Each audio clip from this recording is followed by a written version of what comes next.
Hello students, welcome to our channel science zone by Usha चैल।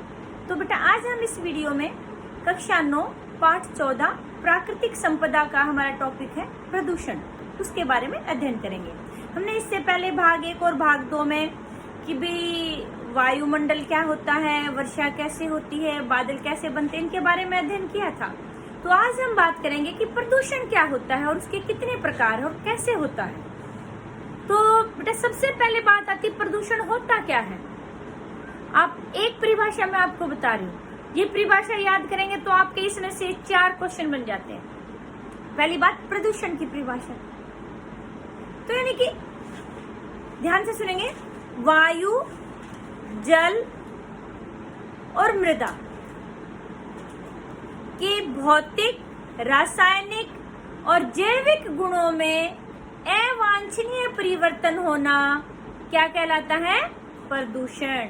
देखो बेटे, परिवर्तन 2 प्रकार के होते हैं। एक तो जैसे मान लो कोई बच्चा है, वो परिवर्तन हो रहा है उसके अंदर, यानी कि वो अच्छा बन गया और अधिक पढ़ने लग गया, अच्छा बच्चा बन गया, अच्छे गुणों का विकास हुआ उसमें, तो परिवर्तन हुआ है। वो हर माँ बाप चाहते हैं कि उसके बच्चे के अंदर ऐसे परिवर्तन आए। और एक बच्चा है कि वो बुरी संगत में पड़ गया, दारू पीने लग गया, सिगरेट पीने लग गया, रात भर घर से बाहर रहने लग गया, तो परिवर्तन तो उसमें भी आए। वो कैसे है? वो कोई माँ बाप नहीं चाहेगा कि उसके बच्चे के अंदर ऐसे परिवर्तन आए। तो वो परिवर्तन कैसे हुए? अवांछनीय परिवर्तन। यानी कि जो परिवर्तन अच्छे के लिए होते हैं उनको वांछनीय कहते हैं, जिन्हें हम चाहते हैं। और जिस परिवर्तन से उस चीज की गुणवत्ता घट जाती है, यानी कि उसकी गुणवत्ता कम हो जाती है, तो उसको बोलेंगे अवांछनीय परिवर्तन। अब परिवर्तन वो कोई भी वस्तु है, उसके भौतिक गुणों में भी हो सकते हैं, रासायनिक गुणों में भी हो सकते हैं, जैविक गुणों में भी हो सकते हैं, किसी में भी हो जाए तीनों में से, और अवांछनीय परिवर्तन हो तो उस समय उसको हम क्या कहेंगे? उस स्थिति को प्रदूषण। तो प्रदूषण क्या हो गया बेटे? वायु, जल और मृदा की भौतिक, रासायनिक और जैविक गुणों में अवांछनीय परिवर्तन होना क्या कहलाता है?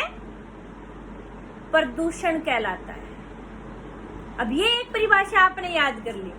मान लो आपका आ जाए कि भी वायु प्रदूषण किसे कहते हैं, तो आप क्या लिखेंगे? वायु के भौतिक, रासायनिक और जैविक गुणों में परिवर्तन होना वायु प्रदूषण कहलाता है। अब जल प्रदूषण आ गया तो आप वायु की जगह जल लगा देंगे। भूमि प्रदूषण आ गया तो आप वायु भी नहीं लगाएंगे, जल भी नहीं लगाएंगे, खाली भूमि लगा देंगे या मृदा लगा देंगे। और खाली प्रदूषण आता है तो आपको तीनों का लिखना है। तो देखो, एक परिभाषा याद करने से आपको कितनी परिभाषा याद हो गई? 4 परिभाषा। तो प्रदूषण की ये वाली परिभाषा याद करेंगे। तो आगे टॉपिक आता है हमारा कि भी अभी हमने बता दिया कि भी किस किस की प्रदूषण के प्रकार। प्रदूषण हमारा 3 प्रकार का हो गया, अभी हमने 3 के बारे में बताया है, वायु प्रदूषण और हमारा जल प्रदूषण और भूमि प्रदूषण। भूमि प्रदूषण को ही मृदा प्रदूषण भी बोल देते हैं। तो सबसे पहले हम बात करेंगे वायु प्रदूषण की।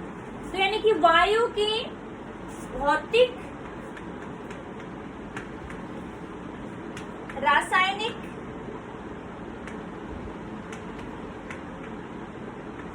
या जैविक गुणों में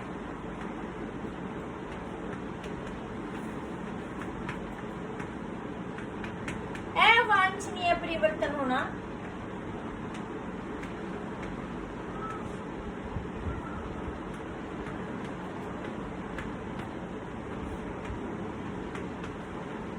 वायु प्रदूषण कहलाता है। जब जल की बात आती तो जल और भूमि की बात आती तो भूमि। ठीक है बेटे। फिर बात आती है कि भाई ये जो हमारा, यानी कि इनके जो गुणों में वांछनीय परिवर्तन आता है, किस कारण से आता है? आप कारण बता सकते हैं? आप छोटी कक्षा से पढ़ते आ रहे हैं, हिंदी में भी प्रस्ताव करते हैं, निबंध करते हैं इसका कि भी प्रदूषण के ऊपर निबंध लिखिए। तो जो प्रदूषण का विषय है आपका, ये तो आप 4th 5th क्लास से पढ़ते आ रहे हैं। तो वायु प्रदूषण की हम बात करेंगे तो वायु प्रदूषण किन किन कारणों से होता है? जो हमारे जीवाश्म ईंधन होते हैं, जीवाश्म ईंधनों में हमारा कौन कौन आ गया? जैसे आपका कोयला है, पेट्रोलियम है, तो ये सब हमारे क्या आते हैं? यानी कि जो जीवाश्मों से बनते पेड़ पौधे, जीव जंतु जो हजारों करोड़ों साल पहले बन गए थे। आपने 8वीं क्लास में पढ़ा था कि कोयला और पेट्रोलियम कैसे बने हैं, क्योंकि ये मृत पेड़ पौधे और जीव जंतुओं से बने, इसलिए इनको जीवाश्म ईंधन कहा है। तो इसमें हमारे कोयला, petroleum, coal gas, LPG, CNG ये सब आते हैं। ठीक है बेटे, आपने अपने दादा वगैरह से बात करते सुना होगा कि भी जब हम थे तब की हवा और अब की हवा की गुणवत्ता में बहुत परिवर्तन आ गया। ऐसी क्वालिटी की हवा नहीं रही, अब ये हवा बहुत खराब हो गई है। तो हवा खराब होने का मतलब क्या है? कि जो वायु के संघटक हैं उनमें परिवर्तन आ गया है। अब वायु के संघटकों में परिवर्तन किस कारण से आया है? मेन चर्चा का विषय आज हमारा ये है। अब बेटा देखो, जो हम व्हीकल चलाते हैं, पहले क्या होता था? गांव में एक दो घर में गाड़ी होती थी, किसी को दिक्कत होती थी सब उससे मांगते थे, या फिर हम क्या करते थे, या तो लोग पैदल चलते थे या साइकिल प्रयोग करते थे, या फिर जो पब्लिक ट्रांसपोर्ट होता है जैसे जो सरकारी बसें चलती हैं हर एक राज्य की, तो उसमें जाते थे लोग। आजकल क्या है, हर घर में मान लो 2 या 3 लोग हैं जो ड्यूटी पर जाते हैं, तो 2 या 3 ही गाड़ियां मिलेंगी। हर व्यक्ति अपनी अपनी पर्सनल गाड़ी लेकर चलता है। जहाँ एक पूरी बस में मान लो 100 आदमी बैठे हैं और वो 100 आदमी ड्यूटी पर जा रहे हैं, तो प्रदूषण कितने बार हुआ? एक बार। और 100 आदमी 100 गाड़ियां लेकर निकलेंगे तो प्रदूषण कितना हुआ? 100 गुना बढ़ गया। प्रदूषण यानी कि हवा की क्वालिटी के लिए जिम्मेवार कौन है? हम लोग, जिसको हम सोच रहे हैं ना कि हम ऐशो आराम की जिंदगी जी रहे हैं, आजकल सुख सुविधा बहुत बढ़ गई है, वही हमारे विनाश का कारण बनता जा रहा है। आजकल आप देख रहे हैं कोरोना जैसी महामारियां, कभी भूकंप आ रहे हैं बार बार, कभी बाढ़ आ रही है। ये सब किस कारण से है? कि हम अपनी प्रकृति के साथ छेड़छाड़ कर रहे हैं। हम ज्यादा ही भोग विलास की वस्तुओं में लिप्त हो गए हैं, जिससे कि अपने आराम को देखने के लिए हम ज्यादा ही प्राकृतिक संसाधनों का उपयोग करते जा रहे हैं।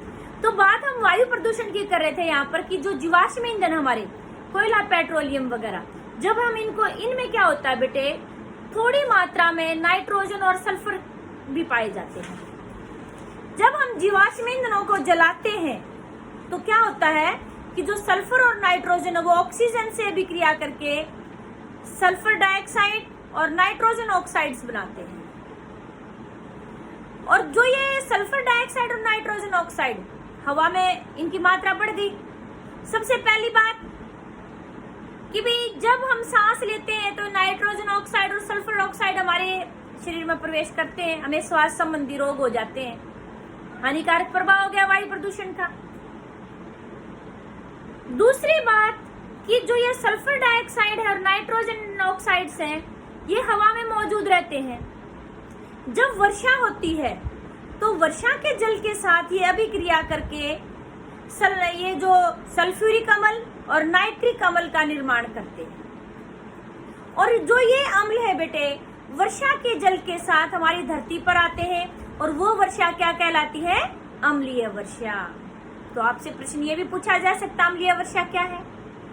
दूसरी बात, हानिकारक प्रभाव में पहला हो गया श्वास संबंधी बीमारियां होती है। दूसरा हो गया कि भी अम्लीय वर्षा होती है।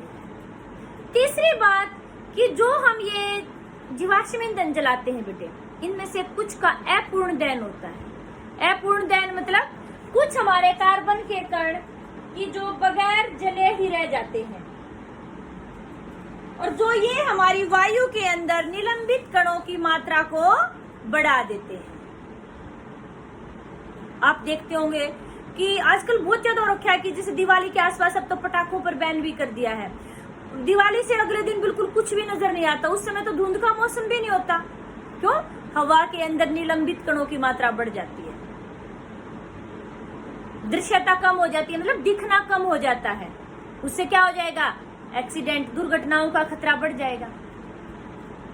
और सर्दी के मौसम में क्या होता है कि जब ये निलंबित कण ज्यादा होते हैं और जो हवा होती है उसके अंदर जलवाष्प तो जल्दी संघनित हो जाते हैं, तो क्या बन जाता है?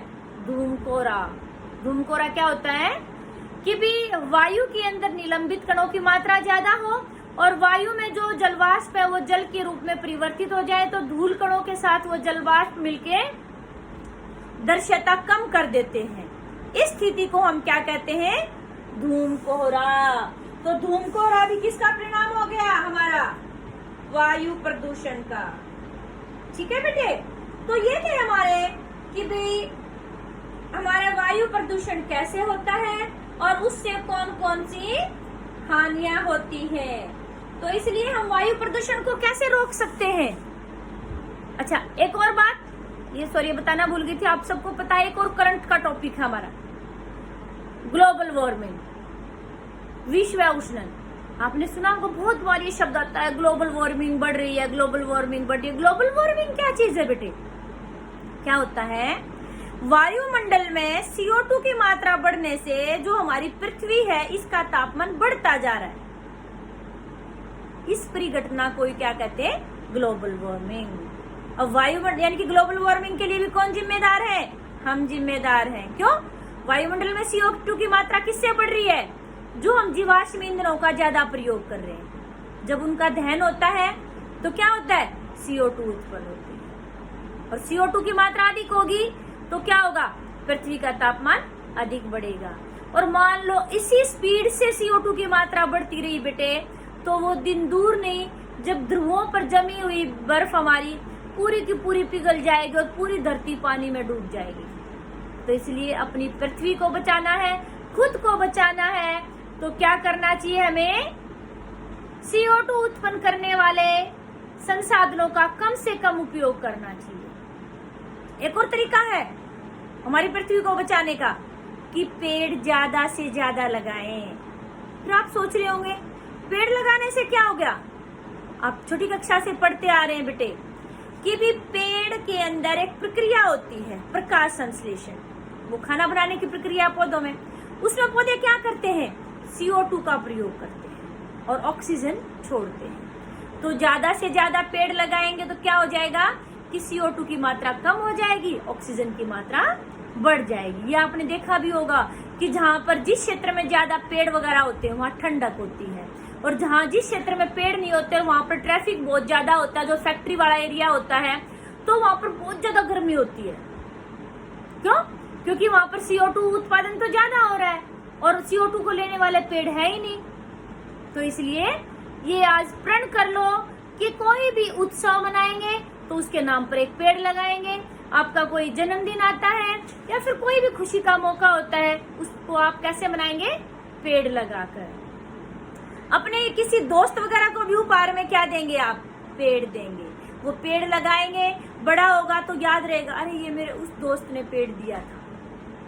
आप पेड़ लगा के चले जाएंगे, मान लो डेथ भी होगी तो याद रहेगा घर वालों को भी, बच्चों को भी, ये मेरे दादाजी ने पेड़ लगाया था। उससे क्या होता है? छाया मिलती है, फल मिलते हैं, औषधियां मिलती है, और ऊपर से हमारा पृथ्वी जो है ये भी सुरक्षित रहेगी। तो इसलिए बेटे पेड़ ज्यादा से ज्यादा लगाइए, उससे वायु प्रदूषण कम हो जाएगा। समझ में आई बात आपको? तो या इनकी वायु प्रदूषण क्या है, कौन कौन से कारक हैं वायु प्रदूषण के लिए, क्या क्या हानियां होती हैं। अच्छा, एक और उदाहरण बता सकते हैं आप वायु प्रदूषण का जो अम्लीय वर्षा के कारण है? ताजमहल का पीला होना। आपको पता है ताजमहल हमारे दुनिया के 7 अजूबों में से एक है। उसका सफेद जो संगमरमर है बेटा वो भी पीला पड़ता जा रहा है। ये भी आपने 8वीं क्लास में पढ़ा था। किस कारण से? कि जो ताजमहल के पास मथुरा रिफाइनरी ऑयल सेंटर है, मथुरा में जो तेल शोधक कारखाना है मथुरा में, उसके कारण से क्या हो गया कि वहां के वायुमंडल में सल्फर डाइऑक्साइड और नाइट्रोजन डाइऑक्साइड की मात्रा बढ़ गई। तो इसलिए वो क्या बनाएंगे वर्षा के जल के साथ? सल्फ्यूरिक अम्ल और नाइट्रिक अम्ल। और फिर ये अम्लीय वर्षा जब ताजमहल पर गिरी यानी कि सफेद संगमरमर पर गिरी है तो वो पीले रंग का हो गया है। इस तरह से अम्लीय वर्षा हमारी फसलों को भी नुकसान पहुंचाती है, हमारे भवनों को भी नुकसान पहुंचाती है। तो समझ में आई बात बेटे? आगे हमारा आता है जल। जल एक अद्भुत द्रव है। जल के बगैर हम सोचते हैं कि भी पृथ्वी पर जीवन संभव नहीं है। फिर बात आती है अच्छा, ये भी आपने पढ़ा हुआ है, जल पृथ्वी पर दो रूप में पाया जाता है, भूमिगत जल और स्थलीय जल। ये हमने पाठ की शुरुआत में ये बात की थी। जमीन के नीचे पाया जाता है उसको भूमिगत जल कहते हैं, और जमीन के ऊपर जो तालाब, झीलों, नदियों में होता है उसको स्थलीय जल कहते हैं। हम सब कहते हैं कि भी जल के बगैर जीवन संभव नहीं है, कोई भी पेड़ पौधे, जीव जंतु जिंदा नहीं रहते। तो जल इतना आवश्यक क्यों है सजीवों के लिए? जीवों को जल की इतनी आवश्यकता क्यों है? क्योंकि बेटे जो सजीव हैं, चाहे वो एक कोशिकीय है या वो बहुकोशिकीय है, उनके अंदर सभी जो क्रियाएं होती हैं वो जलीय माध्यम में होती हैं। यानी कि सजीवों की कोशिकीय क्रियाएं जलीय माध्यम के बगैर संभव नहीं है। और जब जलीय माध्यम में कोई भी यानी कि कोशिकीय क्रियाएं नहीं होंगी, जलीय माध्यम नहीं होगा तो क्रियाएं नहीं होंगी, क्रियाएं नहीं होंगी तो कोशिका मर जाएगी। जब कोशिका मर जाएगी तो सजीव अपने आप मर जाएंगे। समझ में आई बात? क्योंकि जो जैविक क्रियाएं हैं उनके लिए जलीय माध्यम की आवश्यकता। और ऊपर से हमारे शरीर में पदार्थों का जो स्थानांतरण होता है, संवहन होता है शरीर के एक भाग से दूसरे भाग तक, किसके द्वारा होता है? जलीय माध्यम के द्वारा होता है। जब जल ही नहीं होगा न तो पदार्थों का स्थानांतरण होगा, यानी कि न तो अपशिष्ट पदार्थ हमारे शरीर से बाहर निकल पाएंगे, न पोषक पदार्थ एक भाग से दूसरे भाग में जा पाएंगे, पौधों के अंदर प्रकाश संश्लेषण की क्रिया नहीं होगी। तो अब आप सोच सकते हैं कि सभी जीवों के लिए जल क्यों आवश्यक है। तो इसके उत्तर में आप कहेंगे कि भी जो सजीव है उनके अंदर जो कोशिकाएं हैं उनके अंदर जो विभिन्न जैव प्रक्रियाएं होती हैं वो जलीय माध्यम में होती हैं। जलीय माध्यम के बगैर वो प्रक्रियाएं नहीं होंगी, प्रक्रियाएं नहीं होंगी तो जो सजीव है वो सभी मर जाएंगे। समझ में आई बात?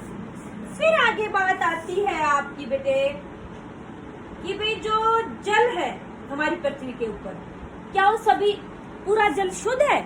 नहीं, ज्यादातर जो महासागरों और सागरों और झीलों वगैरह का पानी वो खारा पानी है, शुद्ध पानी है। जो ध्रुवों पर बर्फ जमी हुई ना बेटे, वही हमारा मीठा पानी है, शुद्ध जल।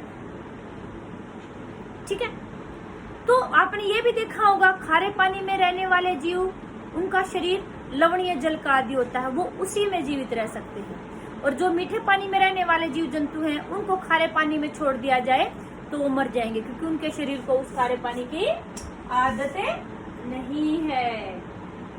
ठीक है, तो इसीलिए सजीवों को जिंदा रहने के लिए उचित जलीय स्रोतों की आवश्यकता है। तो फिर आगे बात आती है बेटे हमारी कि भाई आप एटलस देखी होगी आपने, उसमें देखा होगा कि हमारा देश जो है, हमारा देश क्या पृथ्वी पर ही बात करेंगे तो हम देखते हैं कि सभी भागों पर एक जैसा पानी उपलब्ध नहीं है। कहीं पानी कम है, कहीं पानी ज्यादा है, कहीं मीठा पानी है, कहीं खारा पानी। हम जमीन में से भी जब ट्यूबवेल वगैरह लगाते हैं या कुआं वगैरह खोदते हैं तो कहीं पर मीठा पानी निकलता है, कहीं पर खारा पानी निकलता है। और किसी भी क्षेत्र की जो जैव विविधता है, जैव विविधता मतलब वहां पर कितनी प्रकार के जीव जंतु, पेड़ पौधे पाए जाते हैं और कितनी संख्या में पाए जाते हैं, यानी कि जैव विविधता और उनकी संख्या किसके ऊपर निर्भर करती है? वहां की पानी की उपलब्धता के ऊपर। आप छोटी क्लासेस में पढ़ते आए होंगे कि भी ज्यादातर जो सभ्यताएं हैं वो नदियों के किनारे मिली है। क्यों? क्योंकि वहां पर जल की मात्रा उपलब्ध थी अच्छी तरह से, वहां पर वो लोग अपने नित्य क्रियाएं भी कर सकते थे जल में, और खेती बाड़ी के लिए भी जल उनको आसानी से उपलब्ध हो जाता था। ठीक है, तो किसी भी क्षेत्र की जो जैव विविधता की कितनी प्रकार के जीव जंतु मिलेंगे, कितनी प्रकार के पेड़ पौधे मिलेंगे, और वहां पर मतलब कितनी उनकी संख्या होगी, वो वहाँ जल, वहाँ की वायु, वहाँ की मृदा, वहाँ के तापमान पर निर्भर करता है। लेकिन उसमें से जो मुख्य रोल है वो किसका है? जल का है। फिर आगे बात आती है बेटे, क्योंकि हम टॉपिक कर रहे हैं प्रदूषण का, तो अभी बात हम करेंगे जल प्रदूषण। परिभाषा तो मैंने आपको शुरू में ही बता दी थी जल प्रदूषण की। तो जल प्रदूषण है बेटे वो किन किन कारणों से हो सकता है? मान लो जल है जो हमारा, उसमें कुछ ऐसे पदार्थ मिला दें जो जल के गुणों में अवांछनीय परिवर्तन कर दे, तो हमारा क्या कहलाएगा? जल प्रदूषण। जैसे आजकल हम खेतों में कीटनाशक दवाइयां, पीड़कनाशक दवाइयों का प्रयोग करते हैं। जब हम खेत में पानी देते हैं या बारिश होती है तो ये जो हमने कीटनाशक दवाइयां प्रयोग की थी ये पानी के साथ घुल जाते हैं और हमारा भूमिगत जल उसमें चले जाते हैं, या फिर बह करके हमारे जो जलाशय हैं उनमें चले जाते हैं। तो उससे क्या हो गया? हमारा जल प्रदूषण हो जाता है। ठीक है, तो यानी कि अवांछनीय पदार्थों का जल में घुलना वो भी प्रदूषण हो गया, ये एक कारण हो गया। नंबर 2 कारण, जल में से वांछनीय पदार्थों का कम हो जाना। जैसे जल है हमारा, उसमें से ऑक्सीजन की मात्रा कम हो जाए, जो घुली हुई ऑक्सीजन घुली होती है ना, जो जलीय जीव होते कहाँ से सांस लेते हैं? जल में घुली हुई ऑक्सीजन से। जल में घुली हुई ऑक्सीजन की मात्रा कम कर दी जाए तो क्या हो जाएगा? जो जलीय जीव है बेटे वो मरना आरंभ कर देते हैं। अब बड़ी कक्षाओं में पढ़ेंगे इसके बारे में आगे जाके।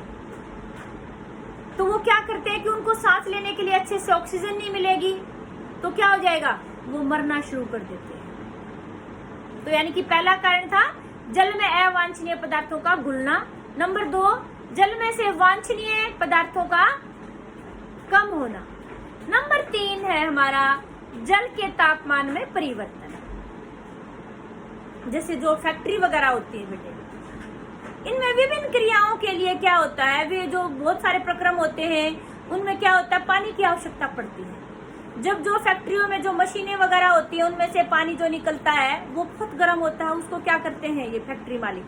जलाशयों में डाल देते हैं। जलाशयों का तापमान बढ़ जाता है, दोबारा से ठंडा जल ये ले लेते हैं। तो वहां पर जो रहने वाले जीव जंतु हैं उस गर्म तापमान वाले पानी को सहन नहीं कर पाते और वो मर जाते हैं, उनकी प्रजनन क्षमता कम हो जाती है। तो यानी कि ये भी तापमान में परिवर्तन भी क्या कहलाएगा? जल प्रदूषण। तो जल प्रदूषण 3 तरह से हो सकता है। पहला, अवांछनीय पदार्थों का घुलना। नंबर 2, वांछनीय पदार्थों का जल में से निकल जाना। नंबर 3, जल के तापमान में परिवर्तन। ठीक है बेटे, तो फिर बात आती है कि जो जल प्रदूषण होता है वो हमारे लिए हानिकारक है। आपने देखा होगा वर्षा के दिनों में बहुत सारी हमें बीमारियां हो जाती, ज्यादा फैलती है। किसके कारण से? जल प्रदूषण हो जाता है। उस समय हमें दस्त, हैजा वगैरह ये बीमारियां फैलती हैं कि बहुत सारे जो रोग पैदा करने वाले जो जीवाणु होते हैं वो जल में। इसीलिए कहा जाता है कि स्वच्छ जल का प्रयोग करना चाहिए। फिर आगे बात आती है हमारी कि भी हम प्रदूषण को कैसे कम कर सकते हैं, जो हमारा जल प्रदूषण है। तो यानी कि हम जो खेतों में कीटनाशक और पीड़कनाशक और जो उर्वरक है इनका कम से कम प्रयोग करें। जैसे पहले हमारे पूर्वज थे, दादा वगैरह भी, और पूर्वजों की बात क्यों करें, हम दादा वगैरह की बात कर सकते हैं।